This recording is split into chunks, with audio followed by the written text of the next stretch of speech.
و به دلیل ذکاوت آقای طالبانی و تیزهوشی که در تشخیص موضوع سەرۆک مامجەلال هەمیشە بە سیاسەتە حەکیمانەکانی هەوڵی داوە هەموو عێراقیەک بخات.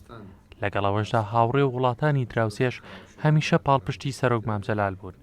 بەهۆی پیربەندی و زیرەکی سەرۆک مامجەلالەوە هەمیشە گەلی عێراق لە ئەمنیەت و ئاسایشدا ژیاوە. لە هەمان کاتیشدا بەرقەراربوونی ژیانی هاوڵاتیانی عێراق و خۆشیەکانیان لە دەرئەنجامی هەوڵەکانی سەرۆک مامجەلال بووە.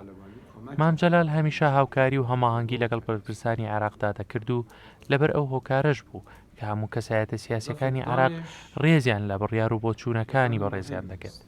سەرۆک مامجەلال خاوەنی کەسایەتیەک بوو کە جێگەی متمانە بوو لە ڕۆژانی سەختدا و هەموو کەس دەیتوانی پشت بە بەڕێزیان ببەستێت.